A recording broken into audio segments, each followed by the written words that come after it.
Mau ngerekam itu masih muter. Baik, Bapak Ibu, Assalamualaikum warahmatullahi wabarakatuh. Waalaikumsalam warahmatullahi wabarakatuh. Selamat pagi untuk semuanya. Bagaimana kabarnya hari ini? Baik, alhamdulillah. Terlihat dari sudut pandang saya, Bapak Ibu hari ini cerah, ceria, mudah-mudahan semuanya dalam keadaan sehat sampai kita berakhir kegiatan ini. Bapak Ibu yang saya hormati, sebelum kita mulai kegiatan kita hari ini, kita bersama-sama awali dengan bersama-sama membaca doa untuk kita semua, untuk keselamatan kita semua, orang-orang yang kita tinggalkan di rumah. Berdoa dimulai. Selesai. Baiklah Bapak Ibu yang saya hormati, kemarin kita sempat sudah membahas satu materi tentang capaian pembelajaran. Tapi sebelum itu ada yang lupa ini kita. Kan sudah saya minta sebelumnya duduknya harus sesuai dengan kelompoknya masing-masing. Posisinya sesuai dengan kelompoknya masing-masing. Baik, supaya nanti kita alurnya enak. Kedepannya kalau sudah berkelompok atau catatan kelompoknya kemarin ada di saya kelompok 1 tidak salah Pak Abdurrahman, Pak Mulyono Sobat dan Dorcas, Pak Dorcas Jati. Kelompok 2 Ibu Emma, Bapak Ali Amroji, Bapak Abdullah Pada dan Bapak Dedi Herdiana. Untuk mengingat yang telah berlalu, kemarin kita sempat mempelajari tentang capaian pembelajaran. Ada yang masih ingat di antara Bapak Ibu tentang capaian pembelajaran apa itu? Silakan. Saya Pak. Oh iya, silakan Pak Abdullah Pada, silakan. Jadi dari materi yang kita dapatkan kemarin bahwa capaian pembelajaran adalah merupakan satu kompetensi pembelajaran yang harus dicapai oleh siswa. Nah, kesimpulannya seperti itu. Baik, terima kasih. Hebat sekali jawabannya. Bagaimana yang lain? Masih ada pendapat yang lain tentang capaian pembelajaran yang diingat kemarin? Saya Pak, boleh. Silakan. Saya dulu. Oke. Maaf Bu Emma, saya ingin mengatakan capaian pembelajaran itu adalah materi pelajaran. Itu aja Pak dari saya. Baik, terima kasih Pak Abdurrahman. Dari Bu Emma tadi silakan. Capaian pembelajaran itu gabungan dari berbagai kompetensi yang harus dicapai oleh peserta didik dalam proses pembelajaran. Baik, terima kasih jawabannya luar biasa, hebat-hebat semua. Terima kasih Bapak Ibu. Untuk selanjutnya, saya tidak meminta berbicara, silakan berdiam dengan kelompoknya masing-masing. Saya akan menampilkan materi hari ini, share screen. Ini dia.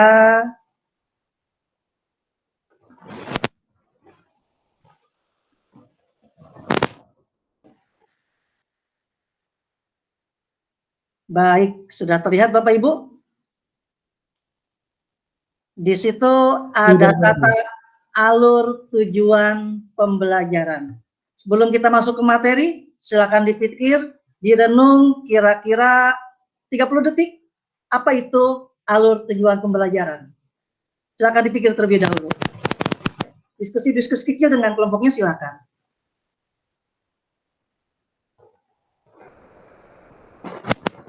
Ya, cukup. Baik. Alur tujuan pembelajaran. Sebelum kita masuk ke materi, ada yang ingin mencoba menyampaikan apa itu alur tujuan pembelajaran, Bapak Ibu? Dari kelompok 1 mungkin siapa? Dari Pak Abdurrahman, Pak Mulyono, atau Pak Dorcas yang ingin menyampaikan?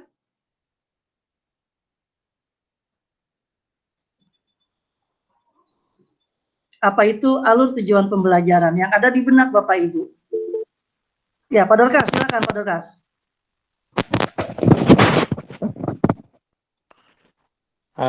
Mungkin saya mencoba.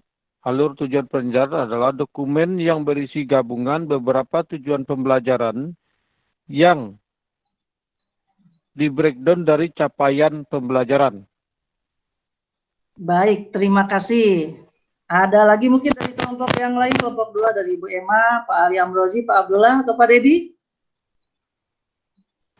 Atau tetap dari kelompok saya Pak. Baik, Pak Abdullah Pada silakan. Gabungan dari beberapa tujuan pembelajaran. Gabungan dari beberapa tujuan pembelajaran. Iya, terima kasih jawabannya, super sekali. Baiklah, kita coba bahas satu persatu tentang alur tujuan pembelajaran. Pengertian alur tujuan pembelajaran. Alur tujuan pembelajaran atau ATP adalah dokumen yang berisi gabungan beberapa tujuan pembelajaran yang di breakdown dari capaian pembelajaran. Ingat, ATP ini di breakdown dari capaian pembelajaran. Materi kita yang sebelumnya. Lalu yang berikutnya, ada beberapa prinsip yang harus kita pegang dalam rangka penyusunan alur tujuan pembelajaran. Di antaranya adalah yang pertama, sederhana dan inovatif. Yang kedua, prinsipnya adalah harus esensial dan kontekstual. Yang ketiga, prinsip alur tujuan pembelajaran itu berkesinambungan. Yang keempat, alur pembelajaran harus berprinsip pengoptimalan 3 aspek kompetensi. Yang kelima, memiliki prinsip merdeka belajar. Yang keenam, operasional dan aplikatif. Yang ketujuh, adaptif dan fleksibel.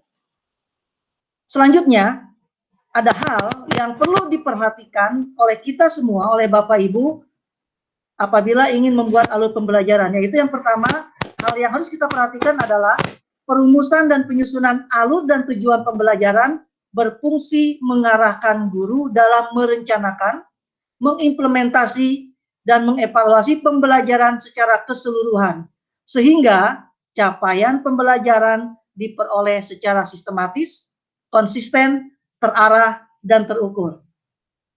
Hal yang kedua yang perlu diperhatikan adalah penggunaan kata kerja operasional. Ingat, penggunaan kata kerja operasional dalam rumusan tujuan pembelajaran memfasilitasi guru dalam mengidentifikasi indikator atau kegiatan atau aktivitas pembelajaran yang tentunya sangat terkait dengan pemilihan materi ajar dan jenis evaluasi pembelajaran.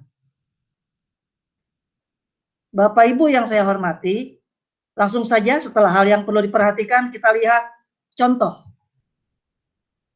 alur tujuan pembelajaran yang tentu saja ada 2 kunci yang harus kita ingat dalam tujuan pembelajaran, yaitu yang pertama ditetapkan oleh pemerintah, yang kedua disusun dalam fase-fase tertentu. Di sini ditetapkan oleh pemerintah yang berarti capaian pembelajaran itu sudah baku, sudah ditetapkan oleh pemerintah dalam kurikulum sekolah penggerak ini. Kebetulan yang menjadi contoh adalah fase D untuk jenjang SMP untuk kelas 7. Contohnya bisa kita lihat bersama. Capaian pembelajaran. Peserta didik menggunakan bahasa Inggris untuk berinteraksi dan saling bertukar ide, pengalaman, minat, pendapat, pandangan dengan guru, teman sebaya, dan orang lain dalam berbagai macam konteks familiar yang formal dan informal. Dan seterusnya bisa dibaca. Sudah dipahami? Dibaca capaian pembelajaran Bapak Ibu? Sudah, Pak. Baik, kita lanjut. Tadi di atas dikatakan bahwasannya ada breakdown dari capaian pembelajaran menjadi tujuan pembelajaran. Capaian pembelajaran yang sudah baku dari pemerintah berdasarkan fasenya, fase D untuk SMP yang kita jadikan contoh bahasa Inggris ini, di breakdown menjadi 3 tujuan pembelajaran. Salah satunya adalah yang pertama, diantaranya adalah yang pertama, peserta didik mampu berinteraksi dengan saling bertukar ide dengan guru, teman sebaya, dan orang lain secara formal maupun informal. Yang kedua, peserta didik mampu berpendapat dengan menggunakan struktur kalimat dan kata kerja sederhana. Yang ketiga, tujuan pembelajaran, peserta didik mampu mengidentifikasi pengulangan dan penggantian kosakata. Dan seterusnya bisa dibaca contoh. Baik, Bapak Ibu yang saya hormati, itulah dia yang bisa saya sampaikan tentang alur tujuan pembelajaran. Untuk selanjutnya tentu saja berdasarkan tadi kelompoknya masing-masing, sudah duduk dengan kelompoknya masing-masing, sudah punya kelompoknya masing-masing, kita akan mencoba nanti membuat contoh alur tujuan pembelajaran Untuk fase D, pilih saja nanti yang mau dibuat mata pelajaran apa. Setelah nanti masing-masing kelompok punya hasil, nanti akan dipresentasikan dan kita diskusikan bersama. Tapi sebelum saya persilakan untuk kerja kelompok, ada baiknya supaya kita lebih segar. Sebagai ice breaking, silakan Bapak Ibu duduk dengan tegap di tempatnya masing-masing sebelum berlanjut, supaya tidak penat. Duduk dengan tegap, lehernya juga tegap, dadanya yang tegap, supaya nyaman. Diluruskan pinggangnya Bapak Ibu, diluruskan pinggangnya sambil dipegang-pegang, silakan. Alhamdulillah, pundaknya silakan digerak-gerakan. Dipijit-pijit juga boleh, silakan. Agak diputar ke kiri dan ke kanan.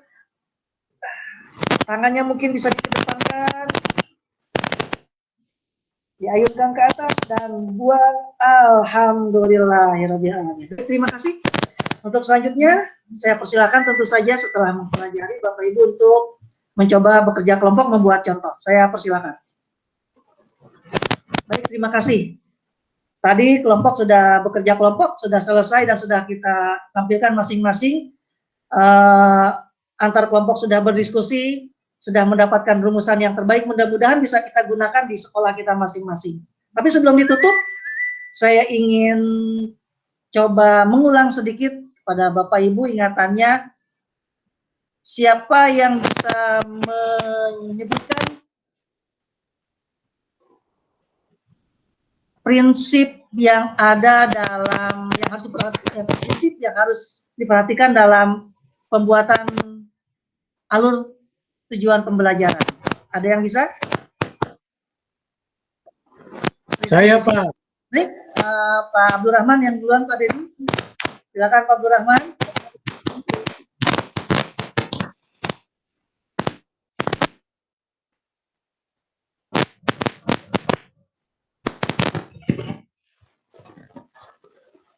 Suaranya masih di mute, Pak Abdurrahman.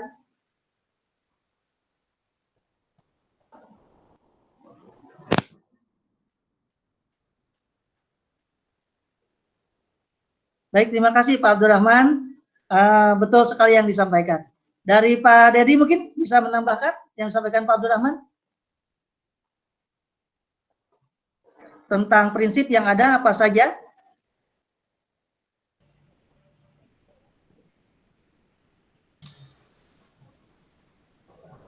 Saya, Pak.